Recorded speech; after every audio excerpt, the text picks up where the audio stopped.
Case number 93, matter of the City of Schenectady versus the Public Employment Relations Board. Counsel? Good afternoon. May it please the Court, Christopher Langlois on behalf of the appellant, City of Schenectady. With the Court's permission, I'd like to reserve 2 minutes of my time for rebuttal. You may, sir. Thank you. PERB's conclusion that the enactment of the Taylor Law in 1967 superseded the second-class cities law by requiring police discipline to be the subject of collective bargaining lacks a rational basis and is at odds with this Court's prior decisions in Patrolmen's Benevolent Association, which I'm going to refer to as PBA, and its decision in Town of Wallkill. Counsel, what's the standard of review that we apply here? As in any Article 78 proceeding, which this is, you're looking to see whether or not PERB's determination was affected by an error of law, is arbitrary and capricious, or lacks a rational basis. And do we apply deference to the agency? In some circumstances you do, but not in this circumstance, Your Honor, because the questions that were resolved by PERB involve pure matters of statutory interpretation and construction, to which this Court owes PERB no deference. Thank you, Counsel. The difficulty with the conclusion reached by PERB is this.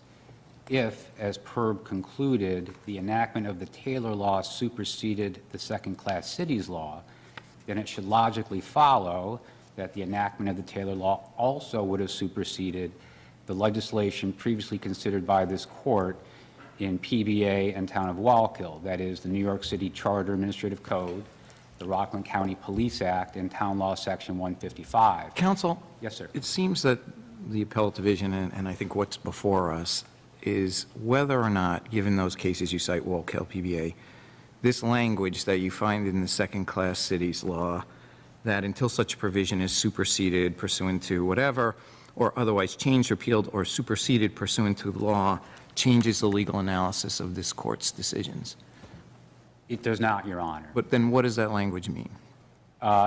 My view is that that language is simply restating a self-evident proposition, that any legislation enacted by the state legislature is always going to be subject to either being changed, repealed, or superseded pursuant. Then why say it? If I could go back to 1909 and ask the drafters of the second-class cities law why they chose to include that language, Do you know of any other statutes that have that language in it? I searched electronically all the statutes in the state of New York to find if there is a comparable language provided anywhere else, and there was not. What about except as otherwise provided by law? Is that comparable? That language, Judge Stein, that you're referencing is found in 2 of the laws previously considered by this Court, Town Law Section 155 and the Rockland County Police Act. My view is that that language is and should be interpreted exactly the same as the language in second-class cities Section 4. And I'm not the only one who thinks that. In my brief, in a footnote, I point out that a previous PERB decision involving the town of Wallkill, I think it was 2009, PERB looked at that language, except as otherwise provided by law, and concluded that it meant essentially the same thing as the language that was cited in the second-class cities law. In other words, that it could be superseded by a subsequent enactment. If either the language in second-class cities law Section 4 is simply a self-evident legal proposition, which is equally true for the other laws, or if the language means exactly the same thing as except as otherwise provided by law as used in the other laws, that language does not provide a rational basis to treat the second-class cities law any differently than this Court treated the Rockland County Police Act or the Town of Wallkill decision. When you searched other statutes, did you happen to search the Constitution?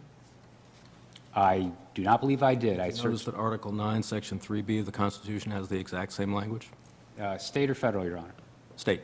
I'll take your word for that. All right. But no, I did not. I searched the statutes of the legislature, not specifically the Constitution. If you remove the basis relied upon by PERB, the language in Section 4 of the second-class cities law from the analysis, what you're left with is a pure question of statutory construction and the question of whether the Taylor law, as a subsequently enacted law, affected a repeal by implication of the second-class cities law. and applying very well-established rules regarding repeal by implication, the answer should be no. And by the way, it's not an analysis that PERB used or went through in reaching its decision. Repeal by implication is greatly disfavored. It's found in only the clearest of cases and only where the two provisions are in such irreconcilable conflict that they cannot coexist. The Taylor law also has a grandfathering provision. How does that play into this, or The does Taylor it? law has a grandfathering, or Civil Service Law, Section 75? Civil service law, yes. This court's decision in PBA was based on the fact that while a public employer under the Taylor law has an obligation to negotiate where discipline is controlled by Civil Service Law, Section 75, not all discipline is governed by 75, because as you point out, there is a grandfathering section that preserves pre-existing laws. And the court concluded that legislation like the Rockland County Police Act, Town Law Section 155, and as the city would argue, the second-class cities law, are pre-existing laws enacted prior to Section 75 that were grandfathered and therefore still have control in effect. So you're saying there's no conflict with this supersession law of the second-class cities law, Article 4 and 76.4 of it, is it, of the civil service law? That's not the conflict that we're talking about. We're talking about, as framed by PERB in its decision, a conflict between the Taylor law, enacted in 1967, Right. and the second-class cities law, enacted in 1909, which has very specific provisions for the local control of police discipline. Because the two laws occupy completely different fields of operation, the Taylor law has nothing to do with police discipline. It talks generally about an obligation to negotiate. Second-class cities law has nothing to do with negotiation. It talks only about police discipline. There is no conflict between the two. The only conflict you have is this tension that was resolved in PBA between the policy supporting collective bargaining and the policy supporting local control over police discipline. And that conflict was resolved, with this court concluding that, essentially resolving the conflict by saying where you have a pre-existing law enacted prior to Civil Service Law Section 75, which governs police discipline, there is no obligation to bargain under the Taylor law, and therefore there is no conflict. Counsel, make for of the- years, the city abided by the collective bargaining agreement with respect to police disciplinary matters, correct? Right. So, and then they announced the new procedures. Are there any principles of waiver of their position that operate here?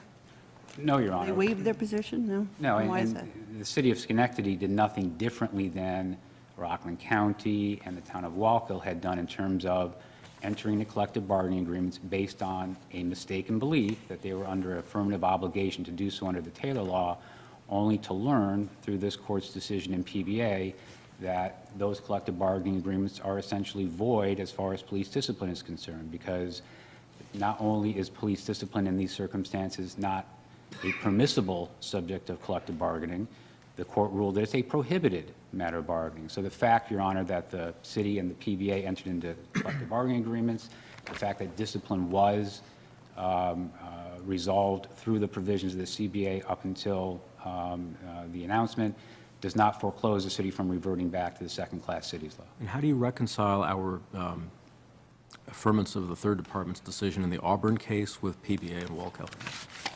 Fairly easily, Your Honor.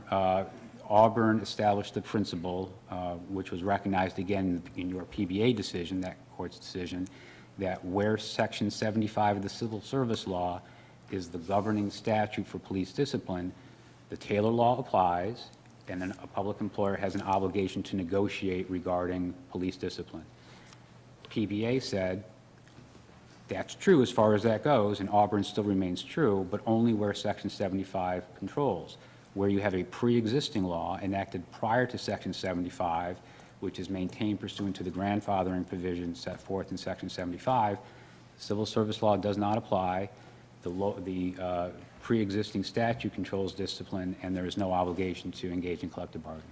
So what you're saying is that in Auburn, there was no pre-existing specific law giving an alternative method of police. That's correct. I believe everybody conceded that Section 75 was the operative statute, The only question was, given that being the case, is a public employer obligated to negotiate regarding alternatives to the Section 75 procedure? And this court said, yes, you are. These species of cases, PBA, Town of Wallkill, and now involving the second-class cities law, are different than Helsby. We're talking about not Section 75, but pre-existing laws which express a policy vesting local control over police discipline. Thank you, counsel. Thank you, Counsel? Your Honor. Good afternoon, David Quinn from PERB. First, the Taylor Law does not repeal the second-class cities law at all. The second-class cities law remains fully operative and in full force and effect. What the Taylor Law does is it overlays a bargaining obligation concerning alternatives to the second-class cities law, and so that the second-class cities law remains in effect except where the parties mutually agree to some different procedure. The second-class cities law contains that specific language. Who knows what they were saying and why they put it in there in 1906? I do not know, but it's in there.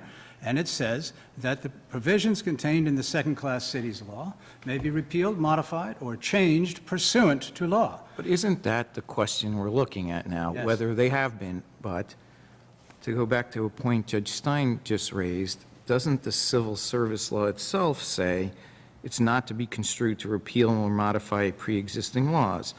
So if you read this language from the second-class cities law in conjunction with the civil service law, isn't that the answer to the question? I mean, yes, it could be. We're deciding, was it? And the civil service law is saying, don't read it that way. Why isn't that the answer here? I want to make sure I understand it. It is true that the second-class cities law is the operative law, notwithstanding the subsequent enactment of Section 75 of the Civil Service Law. That is true. And so what we have then is on the landscape is the second-class cities law. And the question is, as you pose it and as Judge Stein posed it, does the second-class cities law permit negotiations under the Taylor law? And I think that the second-class cities law, as the appellate division held, is plainly and clearly, unambiguously, says that its provisions may be modified, changed, or superseded pursuant to law. And that pursuant to law But is isn't that the true of Taylor every law. statute? I mean, what does that add? I'm sorry. Isn't that true of every statute, that it may be changed by law? Well, certainly that's true. It can be changed by law, but So under what course, does that language add if you, as you already said, don't know why it was included by the 1906 legislature anyway? it adds this. It adds, for purposes of statutory construction, and specifically this case, it adds that the law itself, on its face, contemplates the establishment of different provisions pursuant to law. But what if the different provision itself says, don't read this to supersede any earlier laws? Wouldn't that affect the broad supersession clause of the second-class cities law? If the law said that... I mean, this- if the civil service law says, don't read this to supersede, then why would we read it to supersede? Oh, I just want to make sure that we're clear on this point. The Civil Service Law, Section 75, is not the Taylor Law. The Civil Service Law 75 is its own freestanding disciplinary procedure. So if the Civil Service Law said, listen, the Civil Service Law, Section 75, does not apply to cities of the second class, it would not affect this decision, this case at all. You We know, would be in looking only- a different area, Mr. Quinn, I'm wondering, a more basic question, I guess, how can the PERB decision be reconciled with, which what I read is our clear precedent, that the Court of Appeals did not say that the Taylor Law superseded pre-existing laws? I'm wondering, if we were to agree with you, do we have to overturn the New York City PBA and Wallkill? No, I don't believe that's correct. And why not? I'll tell you, because neither New York City PBA nor Wallkill declare a carte blanche ban on collective negotiations. And NYC PBA, the court wrote, if you have Civil Service Law 75, alternatives to that procedure are negotiable. The Taylor Law was enacted 9 years after Civil Service Law 75. So when the Taylor Law was enacted, it too overlaid 75. It simply said 75 applies unless the parties mutually agree to something different. And in Auburn, you held that that was a satisfactory conclusion. So again, NYCPBA and Walk Hill do not declare a carte blanche ban on collective bargaining, and NYCPBA, you say that it's permissible under Section 75. I don't think you have to repeal or reverse NYCPBA or Walk Hill. There is legislative history that might support that proposition, but I'm not making that argument here today. I think my light is on if I'm Thank you, due. Counsel. Thank you all very much.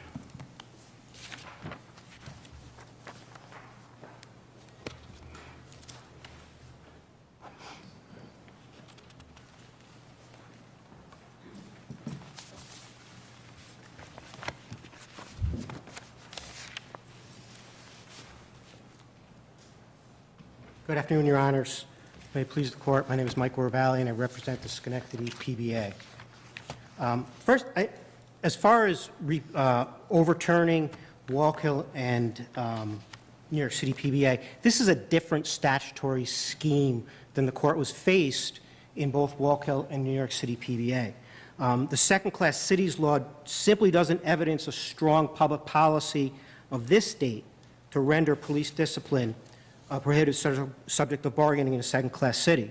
Well, how is it different from, let's say, the New York City legislation concerning police discipline? Because the second-class cities law, Section 4, contains a broad suppression clause. And a second-class city can supersede any provision of the second-class cities law by a local law pursuant to Section 4 of the second-class cities law and the municipal home rule law. So if the legislature viewed the second-class cities law as an expression of a strong public policy that police discipline should be prohibited in a second-class city, then a municipality would not be allowed to supersede its provisions by a local law. So Well, the legislation from New York City is a local law. it's not a local law. It's back when the New York City Charter and Administrative Code, this is the tension between the state and municipalities. Back when the Administrative Code for the New York City was first enacted, it was pursuant to state law because municipalities weren't afforded the opportunity to enact their own charters. And that's what happened in second-class cities law as well.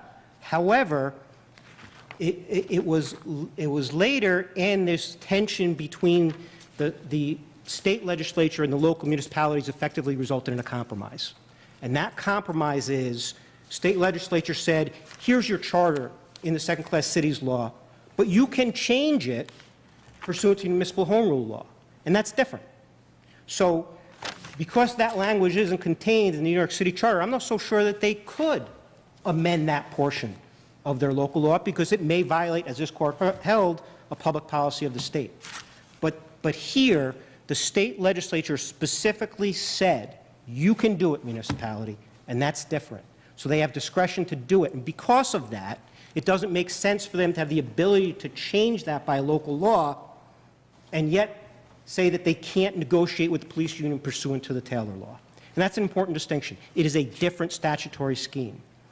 I would also like to address the optional city government law, because really the question here is, does Section 75 and 76 apply in the city of Schenectady? Was that rejected? Yeah, was that addressed? Or, That was addressed. And sorry, was it rejected? it was not rejected. And the PERB decision itself spent 3 pages on that argument. And if you look in the record, page 41 to 44, here's what they had to say about it. The subject of police discipline might also be a mandatorily negotiable under Auburn because Civil Service Law Sections 75 and 76 appear applicable to PBA unit members based upon the city's prior adoption of a form of government under the optional city government law and precedent from the Appellate Division 3rd Department.